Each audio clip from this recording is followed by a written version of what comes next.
দীর্ঘ এক যুগ পর সশস্ত্র বাহিনী দিবসের অনুষ্ঠানে গেলেন বিএনপি চেয়ারপারসন খালেদা জিয়া। আর প্রকাশ্য কোনো অনুষ্ঠানে দেখা গেল ৬ বছর পর। বিগত আওয়ামী লীগ সরকার তাকে বিদেশে যেতে দেয়নি। অন্যদিকে মুক্ত খালেদা জিয়ার বিদেশে চিকিৎসায় এখন একটা বিলম্ব দেখা যাচ্ছে।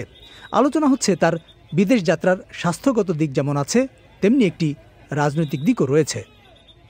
সরকার পতনের পর একটা বড় সময় গেলেও তেমন কোনো বাধা না থাকা সত্ত্বেও বিএনপি চেয়ারপারসন খালেদা জিয়া বিদেশে চিকিৎসার জন্য যাননি। ভারপ্রাপ্ত চেয়ারম্যান তারেক রহমানও দেশে ফেরেননি।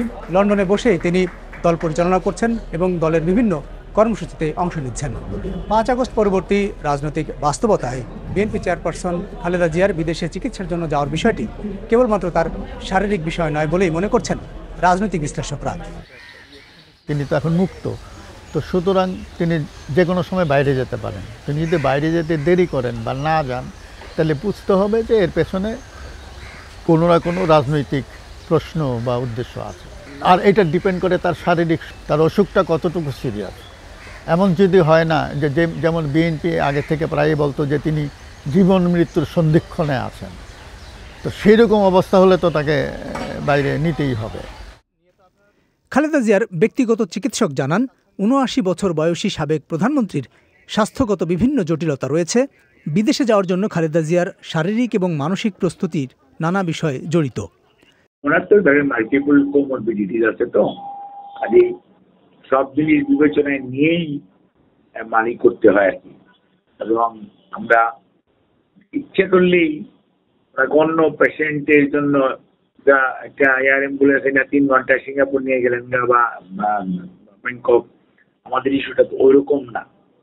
আর ইস্যুটা হচ্ছে টেক অফ ল্যান্ডিং, একটা নেগেটিভ প্রেশার মেনটেন করে সেটার মধ্যে সাস্টেইন করা, সবকিছু মিলিয়ে ডাক্তার সাহেবরা, বোর্ডের মেম্বাররা সেই সব জিনিস বিবেচনা করেই এবং আমাদের প্রস্তুতি চলছে।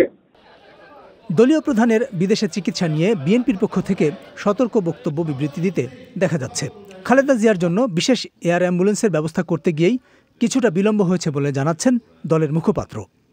দূরপাল্লার যাওয়ার মতো এয়ার অ্যাম্বুলেন্স সংগ্রহ করাটার জন্য কিছুদিন বিলম্ব হচ্ছে। এটা আশা করি ইতিমধ্যে ব্যবস্থা হয়েছে এবং খুব শিগগিরই উনি যেতে পারবেন।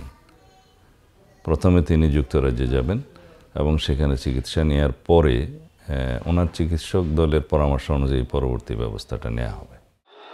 এদিকে পরিবর্তিত রাজনৈতিক পটভূমিতে চিকিৎসার জন্য বিদেশ যাত্রায় খালেদা জিয়ার ব্যক্তিগত সিদ্ধান্ত গুরুত্বপূর্ণ বলেও মনে করেন রাজনৈতিক বিশ্লেষক মহিউদ্দিন আহমদ। কারণ বাংলাদেশে খালেদা জিয়ার বিদেশ যাত্রার একটা ভিন্ন রাজনীতিও রয়েছে। তো যতদিন বেগম জিয়া দৃশ্যপটে আছেন ততদিন তিনিই কিন্তু বিএনপি রাজনীতির কেন্দ্র। সুতরাং তার প্রেজেন্সটা বিএনপির জন্য খুবই গুরুত্বপূর্ণ। বিএনপি রাজনীতিতে খালেদা জিয়া এখন সবচেয়ে বড় তুরুপের তাস মনে হচ্ছে আর কি। এই তাসটা তারা হারাতে চাইবে না। গণ অভ্যুত্থান পরবর্তী বাংলাদেশে রাজনীতি ও রাষ্ট্র সংস্কারের জন্য আন্দোলনকারীদের একটা দাবি রয়েছে। ২০০৭ সালের ১/১১ সেনা সমর্থিত তত্ত্বাবধায়ক সরকারও রাজনীতিতে সংস্কারের উদ্যোগ নিয়েছিল। আলোচিত হয়েছিল -2 ফর্মুলা। ১/১১ সরকার নিয়ে গবেষণামূলক বই লিখেছেন মহিউদ্দিন আহমদ। তো যারা ১/১১ করেছিলেন তাদের তো একটা লক্ষ্য ছিল, সেই লক্ষ্যটা ছিল যে এই দুই পরিবারের হাত থেকে দেশটাকে মুক্ত করা। -1 হয়ে গেছে 2008-এ, আর 5ই আগস্ট আরও 2জন হয়ে -3 কমপ্লিট। এখন যদি খালেদা জিয়া বিদেশে চলে যান তাহলে -4 হয়ে যাবে। ওইটার ধারাবাহিকতায় আমার এরকম মনে হচ্ছে। সম্প্রতি বিএনপির একজন সিনিয়র নেতা ১/১১ মতো বিরাজনীতিকরণের চক্রান্ত চলছে এমন বক্তব্য দিয়েছেন। আর দলীয় মহাসচিব বলেছেন কেউ যেন -2 ফর্মুলার কথা না ভাবে। দলটি এখন দ্রুত নির্বাচন চাইছে।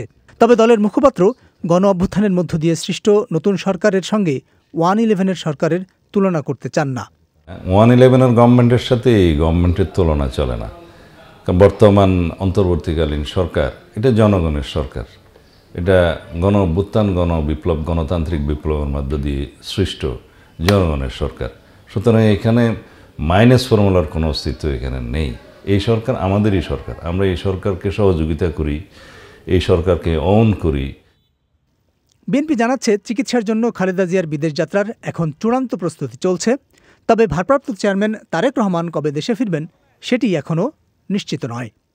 আবুল কালাম আজাদ, বিবিসি বাংলা।